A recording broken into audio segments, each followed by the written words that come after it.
සුපෝෂණයට ලක් වූ ජලාශ අවට අධික දුර්ගන්ධයක් නිරීක්ෂණය කරන්න පුළුවන් ඇල්ගී වර්ධනය තමයි සිද්ධ වෙන්නේ. මේ ඇල්ගී වර්ධනයත් එක්ක සිද්ධ වෙන ක්‍රියාව තමයි ඔක්සිජන් ප්‍රමාණය අඩු වුණාට පස්සේ මාළු එහෙම අර උඩට ඇවිල්ලා ඒගොල්ලන්ගේ කටවල් එහෙම එළියට දාගෙන ඉන්නවා. බලන්නමයි මේ බෝඩ් එකේ දාලා තියෙන MCQ එක කොහොමද කරන්න කියලා. සුපෝෂණයට ලක් වූ ජලාශ අවට ඔයා දන්නවා ප්‍රධාන වශයෙන්ම ඕගොල්ලන්ගේ විෂය නිර්දේශයේ පරිසර දූෂණ 6ක් ඕගොල්ලන්ට දීලා තියෙනවා. මේ පරිසර දූෂණ 6න් මෙතන අහන්නේ සුපෝෂණය කියන පරිසර දූෂණය පිළිබඳව. සුපෝෂණයට ලක් වූ ජලාශ අවට අධික දුර්ගන්ධයක් නිරීක්ෂණය කරන්න පුළුවන් කියලා පළවන ප්‍රකාශයේ දීලා තියෙනවා.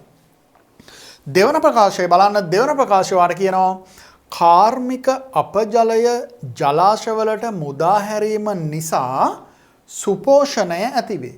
කාර්මික අපජලය මොනවා මුදා හැරීම නිසාද ළමයි? කාර්මික අපජලය නොයෙකුත් කර්මාන්ත සිදු කරද්දී ඒ ආශ්‍රිත ජලය මුදා හැරීම හින්දා සුපෝෂණය ඇති වෙනවා කියලා.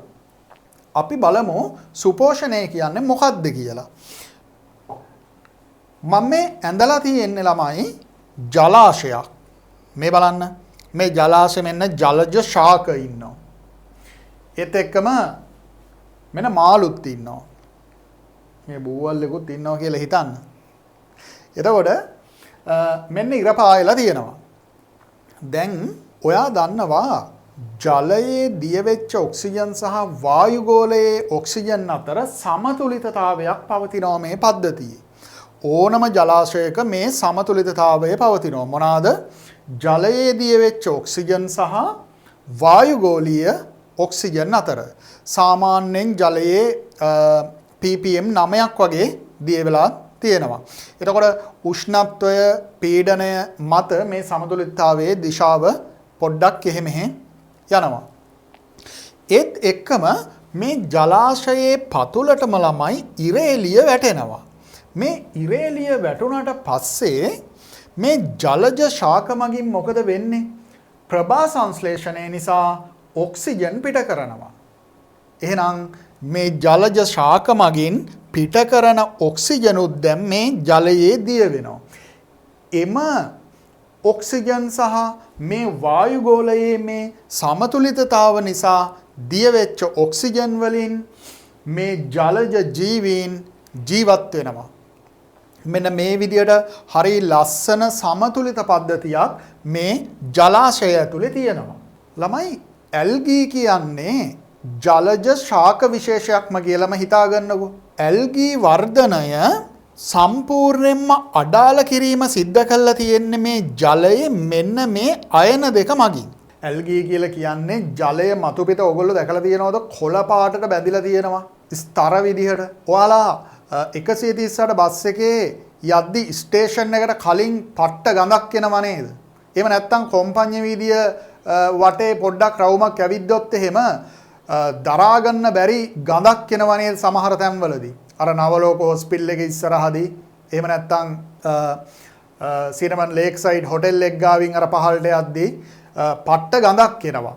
එතකොට ඕගොල්ලෝ දැකලා තියෙනවා මේ බේරේ ඇලේ එහෙම තියෙනවා උඩ කොළ පාට ස්තරයක් වැවිලා. මේවට තමයි අපි කියන්නේ ඇල්ගී කියලා. මේ ඇල්ගී කියලා කියන්නේ ජලජ ශාක විශේෂයක්ම තමයි. එතකොට මේ ඇල්ගී වර්ධනය පාලනය වෙන්නේ මෙන්න මේ අයන දෙක මගින් තමයි ළමයි. මොන අයන දෙකද? ෆොස්ෆේට් සහ නයිට්‍රේට් කියන දෙන්න මගින් තමයි මේ ඇල්ගී වර්ධනය සීමා කරලා තියෙන්නේ. එතකොට ජලයේ ෆොස්ෆේට් තියෙන්න ඕන 0.05 ppm. ප්‍රධාන වශයෙන්ම ඔය ඇල්ගී වර්ධනය නවත්තලා තියෙන්නේ මෙන්න මේ ෆොස්ෆේට් මගින්. එහෙනම් ෆොස්ෆේට් සහ නයිට්‍රේට් පාලනය නිසා තමයි ඇල්ගී වර්ධනය වෙන්නේ නැතුව තියෙන්නේ ජලාශයක. එතකොට ජලාශයත් ලස්සනට තියෙනවා, නෙළුම් මල් පිපිලා තියෙනවා. ජලාශයට නොයෙකුත් ජලජ ජීවීන් ජීවත් වෙනවා. ඒත් එක්කම ජලජ පැලෑටි ජීවත් වෙනවා. මේ විදියට හරි ලස්සනට තියෙනවා. දැන් නොයෙකුත් කාර්මික ක්‍රියා නිසා මේ ජලජ පද්ධතියට. එහෙම නැත්නම් මේ ජලාශයට බාහිරින් එකතු වෙනවා මෙන්න මේ අයන දෙක. බාහිරින් මේ අයන දෙක මෙන්න මේ ඔයා හිතනවා මෙන්න කර්මාන්ත ශාලා වලින් බාහිරින් එකතු වෙනවා කවුද? ෆොස්ෆේට් අයන ඒත් එක්කම නයිට්‍රේට් අයන. දැන් මොකද වෙන්නේ ළමයි? දැන් තියෙන්න ඕන ප්‍රමාණයට වඩා මේගොල්ලන්ගේ ප්‍රමාණය වැඩි වෙනව නේද? සාමාන්‍යයෙන් කැල්කියුලේට් කරලා තියෙනවා ඔය බේරේ වැවේ එහෙම සාමාන්‍යයෙන් 25යි ppm වගේ ප්‍රමාණයක් තියනවලු ෆොස්ෆේට්. එහෙනම් ඔයා හිතන්න මෙයා කොච්චරක් වගේ වෙනවලුද? 25යි ppm වගේ ප්‍රමාණයක් දක්වා වැඩි වෙනවලු. එතකොට තියෙන්න ඕන 0.05 ppm. කාර්මික අපජලය එකතු වුණාට පස්සේ මොකද වෙන්නේ? 25ක් විතර වෙනවා. එහෙනම් අන්න අධික වේගයෙන් මොකද වෙන්නේ? ඇල්ගී වර්ධනය වෙනවා. එහෙනම් ඇල්ගී ළමයි මේ ජලය මතු පිට මෙන්න වර්ධනය වෙනවා. එහෙනම් ඇල්ගී මේ ආකාරයට ජලය මතු පිට වර්ධනය වුණාට පස්සේ මොකද වෙන්නේ? මේ ඉර එළියට ජලාශයේ පතුලට යන්න බෑ තව දුරට. එහෙනම් මේ ඉර එළියට ජලාශයේ පතුලට යන්න බෑ කියලා කියන්නේ මෙතන මේ ජලජ ශාකවල ප්‍රභා සංශ්ලේෂණය නතර වෙනවා. එතකොට ජලයට ඔක්සිජන් සැපීම එතනින් නතර වෙනවා. ඒත් එක්කම තමයි මෙන්න මේ දීලා තියෙන මේ සමතුලිතතාවයත් බිඳ වැටෙනවා. එහෙනම් ජලය තුල මොකද වෙන්නේ? ඔක්සිජන් ප්‍රමාණය ශීඝ්‍රයෙන් අඩුවීමකට ලක් වෙනවා. මේ ජලය අපිට දකින්න පුළුවන් කොළ පැහැති ස්තරයක් විදිහට ඉහළ ඇල්ගී වර්ධනය වෙලා. එහෙනම් දැන් මේ ජලාශය තුල ඔක්සිජන් ප්‍රමාණය ගොඩක් අඩුයි. දැන් එනවා මෙතනට සුද්ධජීවීන්. සුද්ධජීවීන් ඇවිල්ලා ස්වායු තත්ත්වය යටතේදී ජීර්ණය සිද්ධ කරලා මේ තියෙන ඔක්සිජන් ටිකත් තව දුරටත් පහළට දානවා. එහෙනම් ඔක්සිජන් නැතිම තත්ත්වයට පත් කරනවා. ඔක්සිජන් නැති තත්ත්වයට පත් කරාට පස්සේ මෙතෙන්ට එනවා නිර්වායු සුද්ධජීවී. එහෙනම් මේ නිර්වායු සුද්ධජීවීන් නැති කරන ජීර්ණ ක්‍රියාවලිය කරද්දී පට්ට ගඳ වායුන් නැති වෙන්නේ. ගොඩක් වෙලාවට H2S ඇමෝනියා. එහෙනම් දැන් මේ පද්ධතියෙන් අර ලස්සනට නෙළුම් මල් එහෙම පිපිලා තිබිච්ච මේ විලෙන් දැන් පිට වෙන්නේ මොනවාද? H2S එහෙම නැත්නම් ඇමෝනියා මෙන්න මේ වගේ ඉවසගෙන ඉන්න බැරි ගඳක් තියෙන වායු තමයි දැන් මේ පද්ධතියෙන් පිට වෙන්නේ. මේක දිගින් දිගටම සිද්ධ වෙලා ජලය තුල ජීවරය දිගින් දිගටම මිය යාම සිද්ධ වෙනවා. දිගින් දිගටම මිය යාම සිද්ධ වෙලා මේ ජලජ පද්ධතිය වගුරු බිමක් බවට පත් වෙනවා. ගඳ ගහන වගුරු බිම කාලයක් යද්දී ගොඩ බිමක් බවට පත් වෙනවා. එහෙනම් මෙන්න මේක තමයි මේ සුපෝෂණය කියන. සුපෝෂණය කියන්නේ පෝෂණය වැඩි වීම. පෝෂණය වැඩි වුණාට පස්සේ මොනවාද හැදෙන්නේ? ඇල්ගී වර්ධනය තමයි සිද්ධ වෙන්නේ. මේ ඇල්ගී වර්ධනයත් එක්ක සිද්ධ වෙන ක්‍රියාව තමයි මම මේවාට කියලා දුන්නේ. අපි බලමු මෙම සුපෝෂණයෙන් අහපු ප්‍රශ්නයක් කොහොමද කරන්න කියලා. පළවෙනි ප්‍රශ්නය දිහා බලන්න. සුපෝෂණයට ලක් වූ ජලාශ අවට අධික දුර්ගන්ධයක් නිරීක්ෂණය කරන්න පුළුවන්. අනිවාර්යයෙන්ම නිරීක්ෂණය කරන්න පුළුවන්. මේකට හේතුව මොනවාද? H2S වායුව එහෙම නැත්නම් ඇමෝනියා වායුව වෙන්නත් පුළුවන්. මේකට හේතුව නිර්වායු ක්‍රියා බව මතක තියාගන්න ඕන. එහෙනම් මේ ප්‍රකාශය නිවැරදි. අනිත් ප්‍රකාශය කියවමු බලන්න. අනිත් ප්‍රකාශයේ කාර්මික අපජලය ජලාශ වලට මුදා හැරීම නිසා සුපෝෂණය ඇති වේ. කියන්න දෙයක් නැහැනේ. ඔයා දන්නවා ෆොස්ෆේට් එහෙම නැත්නම් නයිට්‍රේට් තමයි මේකට ප්‍රධාන වශයෙන් බලපාන්නේ.